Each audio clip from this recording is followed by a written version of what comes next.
Channel 11 following several major breaking stories. First, we are now able to show you the surveillance video of a gas station beating. This just released video shows the commotion inside the store in Marshall-Shadeland last weekend. And the district attorney has released this video of the fight that has been already circulating on social media. That is the video that prompted all of the protests this past week. Also, the men charged in that beating are telling their side of the story for the first time. Channel 11's Aaron Clark joins us live to take us through all of these breaking details. Aaron? Well, Gordon, the two men who are seen in that video, or I should say two of the three men who were seen in that video, sat with their attorney today, but they did not speak. Their attorney tells us that they are employees of the gas station, not the owners, and that they have been suspended without pay until this matter is resolved in court. Now, we have all seen that video, cell phone video from outside of the gas station, but this morning we just received new surveillance footage from inside of the gas station store, and that appears to show one of the women knocking down a display and several men grabbing her afterwards. Eventually, that woman ends up on the floor. Her sister comes into view and fighting continues. There's also video that shows an argument and fighting outside before it moves inside. The two employees are known to the community as Bill Singh. He's the gentleman in the blue shirt, and Simon Saudra. They've both been here for about a decade and worked at the gas station for a couple of years. Their attorney says they have never been in trouble with the law, and that this incident that unfortunately escalated just shouldn't have gone that far. He's now pleading with the public not to escalate things any further. I've seen so much anger and so much hatred from both sides. I don't mean the parties in this case. I'm talking about the people who in this community who are upset, which I understand, but there's been so much negativity and racism, and it's really sad. I'd love to see that end. And I've seen my clients called the most vile terms. I've seen the women in this case called the most vile terms. We don't have to talk like that. We don't have to act like that. We're better as a community, and let's just resolve this peacefully in the courts as we should. And within the last hour, we just received a CD with a lot of new video in it, and we are just downloading that and still going through it at the current moment. And so make sure you tune in to Channel 11 News starting at 5 o'clock to see it all and for a complete story on this incident. For now, reporting from downtown, I'm Aaron Clark, Channel 11 News. Thank you, Aaron. And major breaking developments on Capitol Hill, where the acting director of national intelligence has been testifying in front of Congress this morning. You may have been watching it live. It played out here on Channel 11. And a whistleblower complaint was made public regarding the president's conversation with the president of Ukraine. The whistleblower says that they were concerned that the president was using the power of his office to solicit interference in the 2020 elections. NBC's Chris Pallone has breaking details. Do you solemnly swear or affirm that the testimony... Acting Director of National Intelligence Joseph McGuire testifies before the House and Senate Intelligence Committees today. He arrives just hours after committee members finally read the whistleblower report, which ultimately spurred House Speaker Nancy Pelosi to launch an impeachment inquiry against President Trump. I have upheld my responsibility to follow the law every step of the way. Moments before the hearing, the House Intelligence Committee released an unclassified version of the report. We were presented with the most graphic evidence yet that the President of the United States has betrayed his oath of office. The unidentified intelligence officer wrote that more than half a dozen U.S. government officials provided information that the President of the United States is using the power of his office to solicit interference from a foreign country in the 2020 U.S. election. The letter names the President's attorney, Rudolph Giuliani, as a central figure in the effort, and Attorney General Bill Barr appeared to be involved as well. The whistleblower complaint reportedly stems from the President's dealings with the leader of Ukraine, Volodymyr Zelensky, and a July phone call in which White House notes show Trump asked Zelensky to investigate his political rival, former Vice President Joe Biden, and Biden's son. The request came right after Zelensky said Ukraine intended to buy more American anti-tank missiles. The president and his allies scoff. They don't want answers. They want a public spectacle. And so we've been treated to an unending parade of press releases, press conferences, and fake news stories. No push, no pressure, no nothing. It's all a hoax. But Republicans are not totally unified in support of the president. Chris Pallone, NBC News, Washington. And we do expect this to continue to develop throughout the day, so look for updates on all of the WPXI streaming apps and back here starting at 5 o'clock tonight on Channel 11 News. New information at noon on a Pittsburgh police officer accused of a hit and run. Investigators say he was drinking the night he hit a man on a bicycle. Channel 11's Mike Holden talked with the defense attorney and joins us live at the courthouse. Mike? Gordon, Officer Martin is still on unpaid administrative leave while this entire investigation plays out. He said absolutely nothing to our Channel 11 cameras and just kept walking right out of the courthouse. Meantime, this case was postponed today as the defense waits to review evidence. New at noon, for the first time, we saw Pittsburgh police officer Brian Martin. He was set to go before a judge for his preliminary hearing in city court. He's facing DUI and hit-and-run charges following an alleged night of drinking on the North Shore back in June. Police paperwork states the off-duty officer was caught on surveillance footage leaving Tequila Cowboy. He allegedly spent 5 hours there, where he allegedly drank 8 20-ounce beers and 2 shots before he got in his truck and drove home. Police allege he then hit a man riding a bicycle on Allegheny Avenue. Investigators were able to track Martin down at his home. When they spoke with him, they allege his speech was slurred and he claimed he had been at his house the entire time. Martin's attorney says she's now waiting to review evidence and video in the case, which could be crucial. We certainly have defenses to a lot of the accusations that are being made, and he's holding up very well. He's very confident in his position, and we just look forward to our day in court. Now, the victim in this case, the cyclist, was also here. He didn't say anything. He appeared to be fine. Meantime, this case is not over. The officer's next court date is scheduled for November 6th at 8 a.m. Of course, we'll be there. And coming up on Channel 11 News at 5, we're taking a closer look at the investigation, plus what the attorney says is crucial in moving forward. Reporting live outside of City Court, Mike Holden, Channel 11 News. Thanks. Channel 11 following a developing story at Pittsburgh Public Schools. Parents are upset about a first-grade homework assignment. The school district sent out a tweet this morning saying, quote, "We have become aware of an inappropriate homework assignment that was distributed to first-grade students at Pittsburgh Linden Pre-K and circulated on social media. The worksheet is not a part of the district's curriculum or intervention programs." It goes on to say that the school district is investigating the source of the materials. And we're following up on this. You can look for developing details tonight on Channel 11 News coming up at 5. Oh, we had some downpours this morning. Now the rain and clouds are moving out. Meteorologist Scott Harbaugh takes us through what to expect this afternoon in Severe Weather Center 11. Scott. I got no complaints about the rain this morning. We needed it. Yeah, we really do. We need some more, too. Not much more right now on Storm Tracker Doppler 11 radar as it continues to push off to the east. Notice a little slither of rain coming right over the Pittsburgh area right now. That should be about the last of it as the front moves through the east, and notice the clouds begin to break apart quickly. So a good deal of sunshine this afternoon. Temperature right now 69 degrees, west wind at 6. That temperature going to creep into the 70s today, but that wind is going to pick up this afternoon. Going to be a little challenging on the bikes this afternoon. 74 degrees at 5 o'clock. A very chilly night ahead. I'm tracking which neighborhoods are going to drop into the low 40s. I'll have that for you coming up in just about 10 minutes. I had never heard of such a thing when they told me flesh-eating bacteria. She thought it was just the flu, but wow, much more serious. How she contracted a flesh-eating bacteria getting a manicure. Surveillance video shows a liquor store break-in with an axe.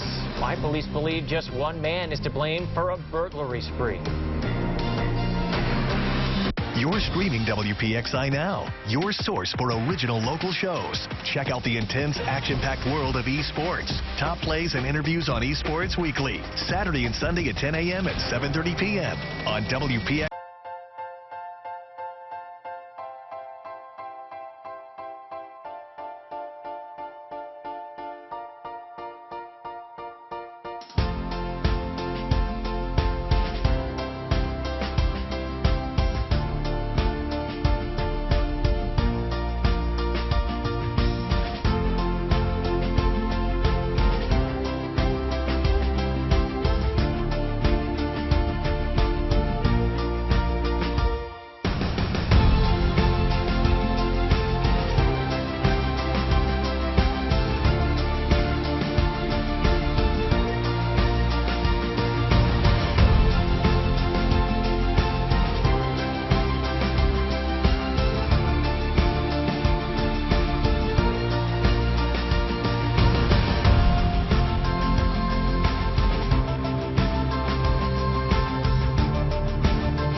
News for breaking news. Now, we've expanded our coverage of breaking news where you live. Our anchor connects you to new information all morning long. Don't miss anything happening in the morning. Watch Channel 11 Morning News. Watch David Johnson and Lisa Sylvester on Channel 11 News 11 at 11.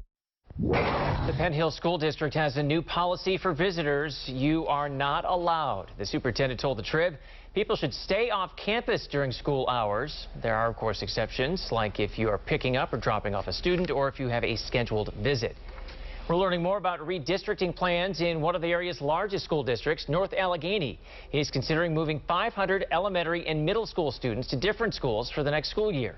District officials showed their plans to the public last night. They say there's a growing imbalance between the areas where students live and where they go to school. I would like to stay in my regular school because I already just have a lot of friends. We've definitely had a goal to keep him in the same school, but if it happens that we are part of the redistricting, it'll be okay. The school board is scheduled to vote on the proposal on October 23rd. A woman treated for flesh-eating bacteria after she got a manicure. The Tennessee woman is still gaining back the feeling in her hand after several surgeries. And we need to warn you, some of the pictures you're about to see are pretty graphic. Shannon Smith takes us through what happened. Jane Sharp is a mother, grandmother, and working woman. As a dental hygienist, I entertain all the time, play cards. Those things are a little harder to do now. I can't shuffle cards when I play bridge. For a while, she could barely use her right hand. I couldn't even floss my own teeth. Sharp is smiling now, but this spring she wasn't sure she'd still be alive. It started with a manicure. While I was there, I got stuck on my thumb, and I went, ouch, but I went back to looking at my telephone. Later that day, her thumb started throbbing, and then she couldn't sleep. She felt so sick. She thought it was the flu. Flu test comes back negative, and I think you might be getting these symptoms from your thumb. She was. They had to open my hand up and my thumb up to clean the infection out. It was necrotizing fasciitis, better known as flesh-eating bacteria. The images got even harder to look at from here. The mortality rate can be up to 80% if it's not treated very promptly. She could have lost her finger, her arm, if she hadn't been diagnosed properly. Sharp never thought something like this could come from a cut during a manicure. I had never heard of such a thing when they told me flesh-eating bacteria. Chowdhury says this is very rare, but people with compromised immune systems are more likely to contract it. Sharp falls in that category. She is a diabetic, so that made her more susceptible, yes. She's gaining feeling back in her hand, but still has a long way to go. My life took a total turn.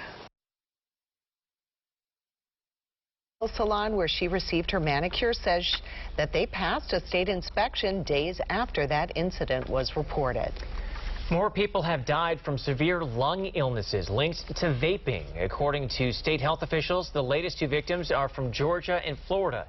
This brings the national death toll to 11. According to the CDC, there are at least 530 confirmed or probable cases in 38 states. Officials testified on Capitol Hill this week that the number is expected to grow. No single ingredient or product has been identified as the cause of the illnesses. Pennsylvania is one step closer to raising the minimum age for buying tobacco and vaping products. The state Senate overwhelmingly passed the bill raising the age to 21.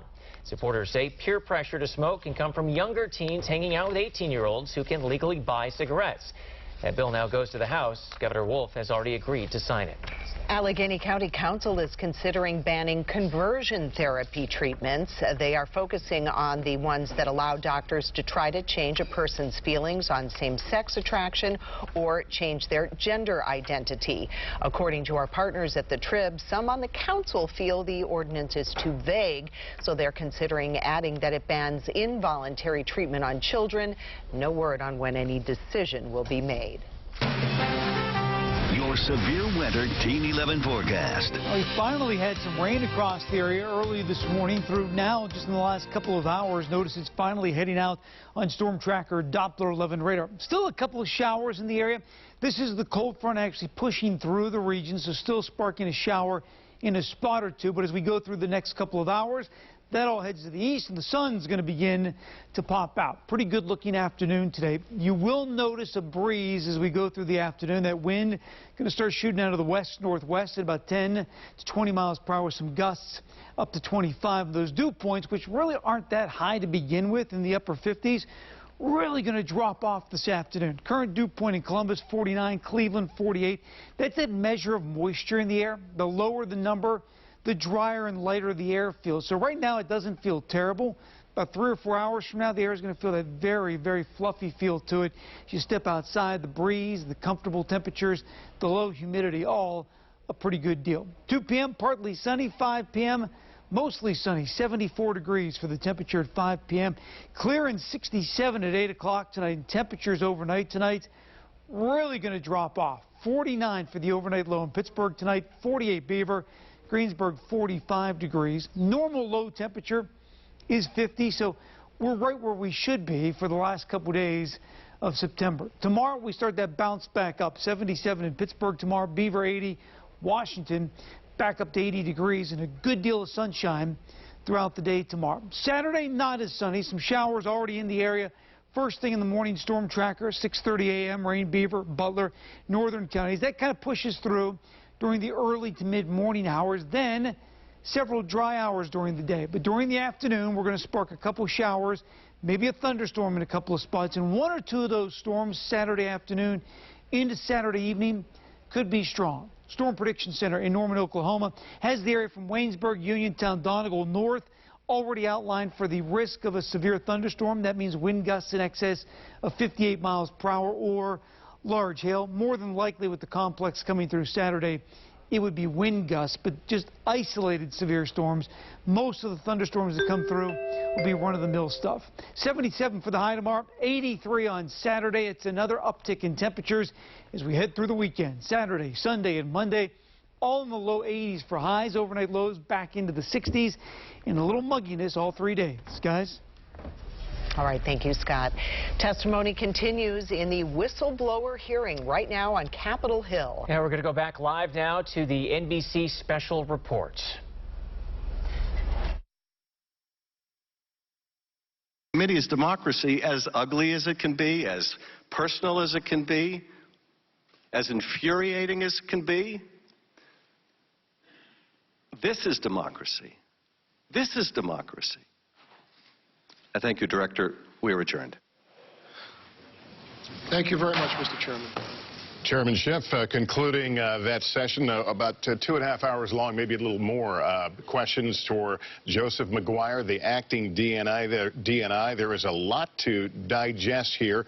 It began a few hours ago with the release of that whistleblower complaint. We don't know who the whistleblower is, even the gender, but the information contained in the report is compelling and has led to a lot of questions. Among the conclusions, among the complaints, that the president used the power of his office to solicit interference from a foreign country, that there was an effort by a White House to lock down the conversation with the Ukrainian president, to lock down the transcript of the July phone call.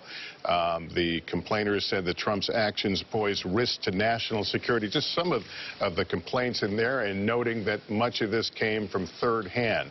The complainant hearing from other staffers who had this information. So let's walk through it here a little bit. I've got Andrea Mitchell here. Chuck Todd, let me go to you first. This is different than the Mueller case in that the information has come very quickly. Are Democrats sitting in a place right now that they're saying, we've got it, we've got the case? I think they have a they feel like they have some breadcrumbs to build a case. I want to follow up, though, on something I said when we cut in just before the end of the hearing, and I made an observation that they seem to spend more time about the process of how this whistleblower complaint was handled rather than what was inside the whistleblower complaint. And obviously, Congressman Schiff was not hearing us at the time.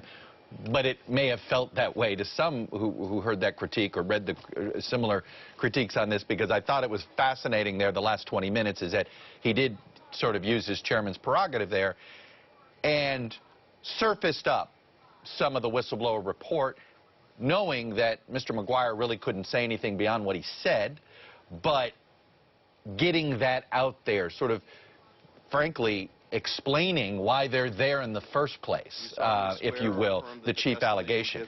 Now, here's what I talk about the breadcrumbs. I mean, look, I think the person in the hottest of all water today, besides as a government official is concerned, is the Attorney General. Because that is where I think the most skepticism is there. It's like, okay, they went to somehow went to the Justice Department. It was referred to the Justice Department for a possible criminal violation.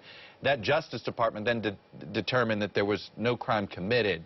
And then we find out, well, wait a minute, the Attorney General was name-dropped quite a bit by the President in this phone call itself. And so I do think that this is going to invite a lot more scrutiny from Congress on the role Bill Barr played. And I think they're going to see this as an opportunity to basically say, no investigation's been done. 2 weeks by an IG is not an investigation. All that simply is an attempt to make sure they're not making it up.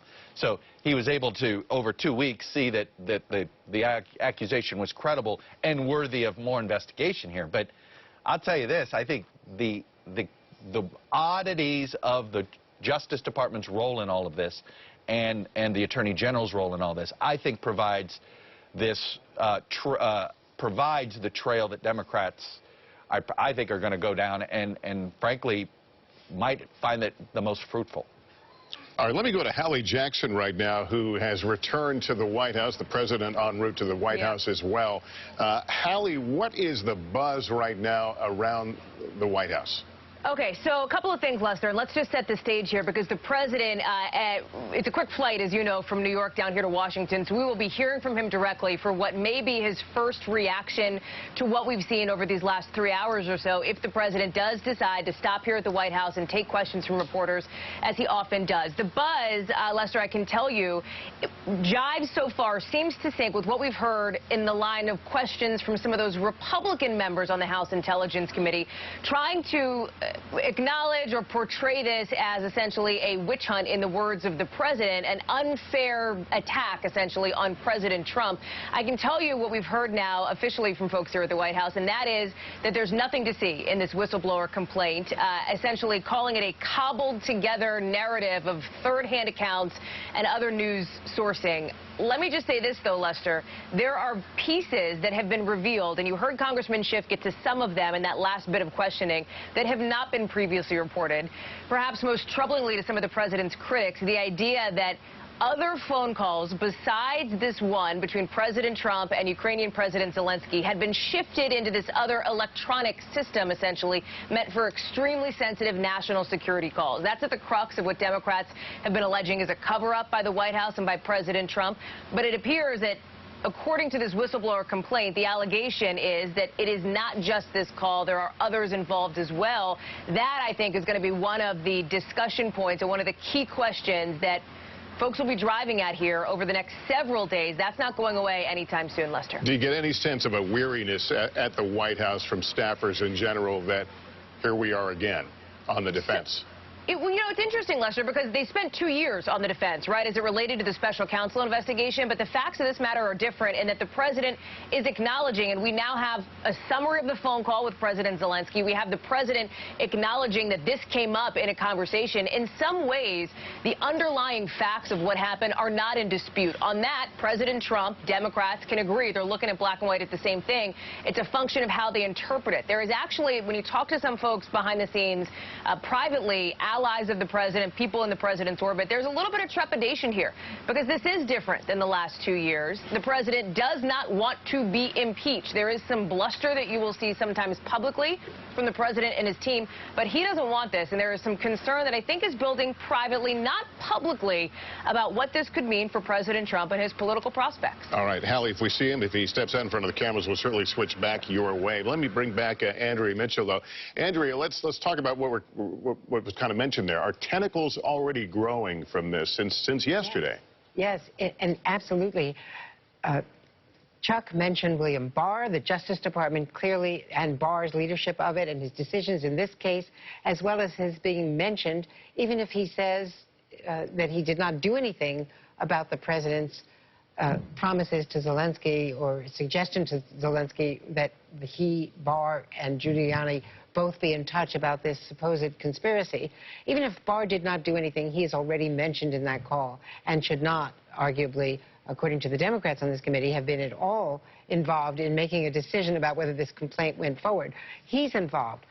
Pompeo is involved, the Secretary of State. He's apparently addressing this now at a news conference, but the U.S. ambassador to Ukraine was forced out of office in April and May of last year, recalled from Kyiv, and then basically removed from office after objecting, apparently, to Rudy Giuliani's being involved in all of this. Rudy Giuliani's now is a name that's figuring and more he's involved in this. But you've got, so the Secretary of State, Mike Pence did not go to the inaugural of Zelensky when all of this was taking place. He was yanked from the official inaugural delegation, and Rick Perry, the energy secretary, was sent in his place. So Mike Pence was clearly involved in decisions that were made in the White House about pulling him back from this. A lot of top officials are implicated. All right, Andrea, there's, as we said, a lot to digest.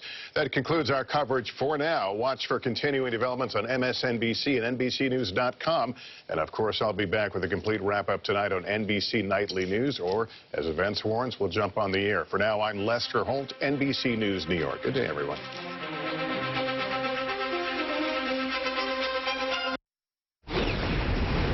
We are back at 12:30 with Channel 11 News. Thanks for staying with us. More now on a local pastor facing charges in another state. Police say Rick Iglesias sexually assaulted a teenager almost weekly for close to 2 years before moving from Winona in Minnesota all the way to Mars in Butler County.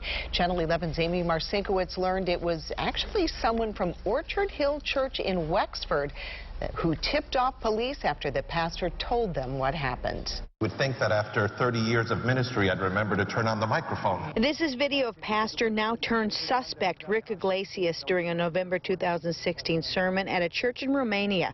The 64-year-old held a pastor position at Orchard Hill Church in Wexford from 2014 until July 2019, when he resigned. Orchard Hill Church officials tell Channel 11 Iglesias quit after confessing to his pastor about what he did at his former church. That church leader called police immediately. Iglesias, who lives in Butler County, stands accused of sexually assaulting a teenager at a Minnesota church where he worked for 20 years. According to the criminal complaint, the crimes occurred from September 2010 through May 2012, when the teen was a freshman and sophomore in high school. The victim told police it happened at the pastor's house weekly. The police paperwork states the teen never came forward, feeling betrayed, unprotected, helpless, and embarrassed. We came to the suspect's neighborhood in Adams Township, but he wasn't home. Neighbors who didn't want to talk on camera tell us they only knew the family in passing and that they are in the process of moving out of their townhome. They say they're in shock. After Orchard Hill Church accepted his resignation, church leaders tell me they wanted to know if there were any credible allegations here. They held meetings with members and tell me so far no one has come forward. The former pastor has a hearing in Minnesota in October, and he must be there or a warrant will be put out for his arrest. Decades after the death of a Westmoreland County girl, her mother is still searching for justice. It's been 40 years since 5-year-old Tiffany Rivera vanished from her family's apartment in New Kensington. Her body was found a week later in the Allegheny River. Even though there was no evidence of trauma, the coroner ruled the case a homicide, and no one has ever been arrested. My daughter was 5 years old. She did not deserve to die like that. She really didn't. We found her in the river. So tough to hear from her. Family friends say that they try to keep Tiffany's memory alive by naming a park after her. They're also hoping to dedicate a memorial bench at the park in the spring. Take a look at this surveillance video from a local liquor store. A person smashes the front door to break in. Police say it was one of 4 smash and grab burglaries at 3 stores on the same street, Jefferson Avenue in Washington. Channel 11 told viewers that they're seeing boarded up doors at businesses all along Jefferson. And our Kara Sapida spoke to police who believe they're looking for one suspect in most of these cases. Watch the door in this surveillance video as a burglar smashes it open with a pickaxe. It happened Sunday at the Wine and Spirits on Jefferson Avenue. The suspect was wearing a mask, attempted to pry open the cash register before stealing liquor bottles and getting away. Washington City Police think it's the same man who has been smashing in other business doors also along Jefferson Avenue. Yeah, that's what I heard. John Sable was distributing beer at Brew Avenue today. They had 2 doors smashed in 3 hours apart. He got called twice in one night, 12:30 and then again at 3. He came back out a second time. Yeah, that's why I'm glad I'm not in that business anymore. At the BP up the street, another boarded up door. Police say a masked man broke in this door and stole cigarettes about 14 minutes before the beer distributor was burglarized. It's sad. I understand people probably on drugs and they take the money, but it's sad if you're an owner, you know what I mean? Police say this suspect caused a ton of damage only to get away with $20, a can of beer, some liquor bottles, and cigarettes. Police say stolen credit cards were used to buy thousands of dollars worth of iPhones from the Sastrabane Walmart. Jessica Coco and Jose Barrios were arrested Monday after investigators say the Coco tried to buy 3 phones using a card stolen from South Carolina. They found Barrios in a parking lot in a rental car where they found 32 phones worth $30,000. 2 volunteer firefighters are in trouble accused of setting a fire. Nicholas Leone and Dylan DeLesio were members of the Plumville Volunteer Fire Company in Indiana County. State police say they set fire to an Amish furniture store back in January. No word at this point on a motive. Indiana County has seen 11 arson or suspicious fires in the past year. They included a church and a barn fire. 2 girls are accused of setting fire to an old store's loading dock. You can see the damage to the old Save-A-Lot in Harrison. This was back in September. September 2nd, I should say. The fire did not spread to the inside of the building. The girls are 12 and 13 years old. They face juvenile arson charges. Greene County leads the state in child cancer cases. The disturbing news comes out of a new Pennsylvania health care report. Greene County had the highest rate with 76 cases per 10,000 children. Experts hope the study will be used to improve health care. Washington County ranks 13th on the list despite a higher than expected rate of Ewing sarcoma cases. Channel 11 first told you about the 10 cases tied to the Cannon-Mack School District. Last week, UPMC got a $100,000 grant to study cases. State health officials are holding a public hearing on the cancer cases. It will be a week from Monday at Cannon-Mack High School. The Allegheny County Board of Elections has almost finalized the process of getting new voting machines. They're going to start talks with a software company. According to the Trib, the new system makes use of hand-marked paper ballots. Voters can choose to cast their vote using the system's ballot marking devices. And this was a tough decision, they say, for the board that they delayed several times. They wanted to make sure the company was able to handle up to 4,000 separate ballot styles that could be used during a single election. This new system will cost about $10.5 million. It's the cheapest of the 4 options. The county says they expect to receive state aid to pay for the system, but that's not a deal state lawmakers have agreed with.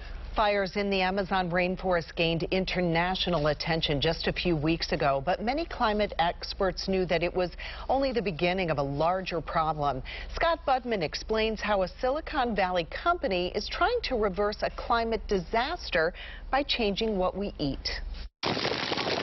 As the Amazon rainforest burned, climate experts knew what it meant. They're clearing it to grow corn and soy to feed cattle. Cattle to feed the planet's insatiable appetite for beef. Greenhouse gases, water usage, biodiversity, land usage, nitrogen and phosphorus excess. We're really doing a number on the planet. But they're cooking up a different way in Silicon Valley. This is the kitchen at the Redwood City headquarters of Impossible Foods, where, alongside laptops to log results, chefs and scientists work to make the Impossible Burger. We need to make meat that is just as delicious, perfectly able to mimic everything that we love about meat, but bypass the cow. And it starts in Impossible's lab. David Littman leads the effort here for the company launched 8 years ago by a Stanford professor. But we're using the most advanced technologies to really understand what is the basis of the flavor, what is the basis of that texture. It's an idea catching on from waistlines to Wall Street. Plant-based company Beyond Meat went public in May and is already valued at $10 billion. Impossible, while still private, is also a unicorn several times over. You'll see their burgers in restaurants, at Burger King, and that's just the beginning. The target is the true carnivore, the person who absolutely loves meat. Impossible Foods recently made the step from restaurants to retail, launching in some West Coast grocery stores last week. And you can get the Beyond Meat plant-based burgers at stores here in our area. A teenager hears his neighbor scream for help and then saves his life. The doctors told him if I wasn't there, then he'd be dead. He talks about lifting a car off the guy next door. Next.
Seven-day forecast, now on your screen all the time on Channel 11 News. There's a critical blood shortage in our area. The local Emergency Nurses Association is trying to change that. They'll host a community blood drive next month. We need 600 units of blood every day. 600 units, that's a lot of blood, and people are not donating 600 units a day. The week of October 7th is also Emergency Nurses Week. It recognizes nurses who work in the ER. A teenager in Ohio is being hailed a hero today. The 16-year-old boy, superhuman strength, and he used it to save his neighbor's life. The doctors told him if I wasn't there, then he'd be dead. He was doing yard work last weekend. Next door, his neighbor was working on his car when it fell off the jacks. The teenager and his mom heard the screams and rushed over. Next thing I know, Zach just went, So I just got my forearms up underneath of it and just lifted it enough for us to get him out from underneath of it. Wow, those who know this high school football player are not surprised. They say the teen is always helping others. He wants to become a firefighter when he graduates. I think any fire department would be happy to have him. I agree. A lot of families are buying groceries in bulk to save money. But you may want to think about how much you buy. Our consumer advisor explains why you may be throwing your money in the trash. Tracking rain out of the area right now and pinpointing when temperatures are going to drop into the 40s. You're streaming WPXI Now, your source for original local shows. Get the inside scoop on all the hot events, entertainment, and celebrities in and around Pittsburgh every week. Stream Access Pittsburgh on demand anytime on WPXI.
Cover the news the same way. Channel 11 covers news everywhere you live, not just downtown. More local news from more neighborhoods. That's a fact.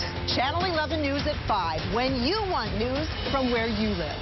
Watch Channel 11 News at 6. Followed by NBC Nightly News at 6:30. Sam's Club is teaming up with healthcare providers to offer discounts to members on everyday care they might otherwise put off because of cost.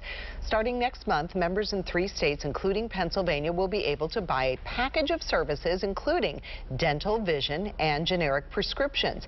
They range in annual fees from $50 for individuals to $240 for families.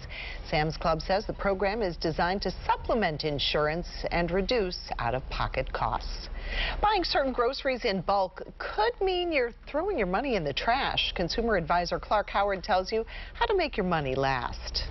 I want to talk to you about your groceries. Now, see, this is a shopper who buys items that are really, really healthy for them. A lot of fresh produce. But here's the problem I want you to think about. How much of this gets thrown out? So often we buy these big bundles of produce, and most of us end up creating a big problem tossing it out. So what seemed like a deal, because let's say the bananas were on sale in the huge bunch, turns out to be no deal at all. A lot of times, doing shopping in little quantities is actually better for your wallet. The best news for your wallet is there's competition everywhere. Even Dollar Tree is selling all kinds of items that are grocery items that may be cheaper than you can find somewhere else. So the more you follow the prices and also the quantities, the better you're going to do for your wallet. I'm Clark Howard. And you can see more from Clark Howard on our streaming app. Just search for WPXI on Roku, Amazon Fire, and Apple TV. The U.S. House has passed a bill that will grant legal marijuana businesses access to banking. The bill is called the Safe Banking Act. It will allow businesses that are operating under state laws to access loans, lines of credit, and other banking services. A federal prohibition on the drug has made it difficult for businesses to get accounts and loans. This plan would still need to be approved by the Senate. Earlier this year, Channel 11 highlighted the poor relationship among banks, credit card companies, and medical marijuana businesses. The founder of the Healing Center in Monroeville told us that customers often strapped cash to their leg, nervous about getting robbed. He said the only real solution is for the federal government to make changes. Your severe weather Team 11 forecast. Live storm tracker, Doppler 11 radar. Still some showers, Somerset, Garrett County, Preston County, and a few sprinkles up near Venango County. Most of this is quickly heading off to the east as our cold front comes through the area. Now, you're not going to notice any enormous drop-off in temperatures this afternoon, but you will notice a change in humidity. Here's the visible satellite. I'm showing you this because I want to show you the bank of clouds that has moved to the east, already thinning out, and then back to the west. Just some puffy cumulus clouds for later this afternoon. Weather in a word today, breezy. Winds are going to be gusting about 25 miles per hour early to mid-afternoon and then begin to taper off heading into the evening. Notice by 11 o'clock tonight, hardly any wind whatsoever, so that's going to do a couple of things with the clear skies. It's going to allow the air to completely dry out, so skies will be clear tonight. It's also going to allow the temperature to drop off fairly quickly. So forecast for the rest of the day today, 74 with breeze kicking up from time to time. Tonight, temperatures are going to drop back into the 40s, 49 in Pittsburgh, 45 in Butler, 45 in Greensburg. Now, we did start yesterday morning down to the 40s in much of the area. There are one or two spots in the mountains that could touch down near 40 degrees, so join us tomorrow morning for Channel 11 Morning News from 4:30 to 7 a.m. I'll get you prepped before you head out the door where you might need that light jacket versus maybe a medium weight coat for the first time this season. Great looking day tomorrow. Plenty of sunshine. Warm temperatures for this time of the year, but humidity not a factor at all tomorrow. 77 in Pittsburgh, 80 degrees in Washington, Indiana. You'll make it to 77 for a high temperature tomorrow afternoon. Your weekend always in view and kind of a 50-50 weekend. Saturday not terrible, but there will be a couple of showers and thunderstorms that try to crop up from time to time. 83 for the high. Sunday partly sunny. Definitely looks to be the drier of the 2 days as we make it to near 80 degrees. Let me show you a storm tracker on Saturday. 7 in the morning, some showers already cutting through the area. So one round of rain in the morning. Could be a quick clap of thunder with this, but primarily showers. By 11 a.m., we're drying out, and many dry hours during the late morning and early afternoon. Showers and thunderstorms start to develop again mid to late afternoon. Notice they don't last very long. They kind of push through the area. If you do get some rain, we're talking an hour at the most. Any thunderstorms would last maybe 25, 30 minutes as they push through, and then we'll quiet down during the overnight hours, leaving us for a dry but warm Sunday. Rest of your 5-day forecast. 80 degrees on Sunday, partly sunny skies. Monday, 83, but notice the overnight lows after we get through that very chilly 49 tonight. Primarily low to mid 60s, which is going to mean the humidity is going to be up a little bit, not just Friday through Monday, but right through Tuesday, Wednesday, and into Thursday of next week. Summer's not giving up. NBC's Thursday lineup starts a new season tonight. Superstore and The Good Place are back, and so is Law & Order SVU. And there are 2 new comedies that are making their debuts. Mark Barger gives us a preview. It's hallelujah. A one-time Princeton music professor literally stumbles into choir practice at a small Kentucky church in NBC's new comedy, Perfect Harmony. Oh, dang. Yeah, he's a little snobby. And he's got a little emotional constipation going on. Yes. Bradley Whitford plays Arthur Cochran, grieving the recent loss of his wife in her hometown. I hope you find God, because if you think it's hot in Kentucky... That's the guy whose choir wins every year? Every year. He takes on the challenge of helping a motley mix of singers hit the right notes. He might rub some of us the wrong way because he is so blunt and he is so direct, but in the end, we definitely need it. And I think that he needs us too.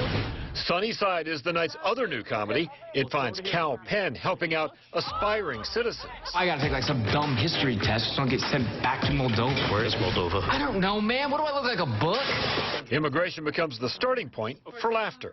We didn't set out to address any of sort of the current events around it. It was more, you know, can we make a really funny, really patriotic show? One that's filled with diverse, quirky characters. We were gonna hire you for the whole week. That's like $15,000. My God, do you think that's a lot of money? The phrase that came to mind is crazier rich Asians.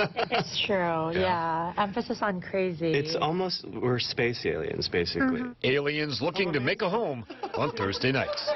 Mark Barker, NBC News. Must-see TV returns at 8 here on Channel 11 with Superstore, and then stay with us all night right through the news, 11 at 11. Questions surrounding the future of Pirates manager Clint Hurdle. What he's saying about the rumors that he'll be back next season.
Andy Williams Show every weekday at 11, right here on Channel 11. What do you do when you have to move a 250-year-old mansion? Well, of course, you put it on a barge, right? Everyone knows that. This is the Galloway Mansion. It sat in the same plot in Maryland since 1760s, but this week, crews moved it. It's going 50 miles to its new home. They had to use a barge for part of the process because the house is wider than most roads, and it is 3 stories tall. Well, the Pirates won their second in a row over the Cubs last night. But that's taking a back seat to the report that has social media buzzing. The Athletic reported that Clint Hurdle was told he will be retained as manager in 2020. This is the worst of Hurdle's 9 seasons as Pirates manager. The team said it won't comment until the season is over. After tonight's game, Hurdle said every conversation he's had with Neil Huntington has been about planning for next year. When pressed about whether he received assurances that he would be back, Hurdle said, quote, "I'm just going to pass on all that because it's taken on a little life of its own here, and my intent and desire is to manage the team." next year. So we'll have to wait and see. There you have it. Well, that's all for Channel 11 News at noon. Our next newscast comes up tonight at 5 o'clock. You can get breaking news updates anytime at our streaming apps. Just search WPXI on Apple TV, Roku, or Amazon Fire. Thanks for watching. Have a great day.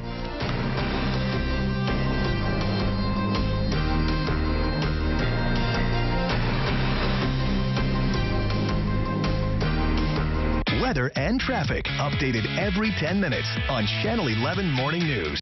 Join the Leukemia Lymphoma Society for Light the Night. This special event brings together family, friends, and co-workers to celebrate, honor, and remember those touched by cancer. Participants help fund life-saving cancer research and treatments, giving survivors hope. Survivors like Nora and me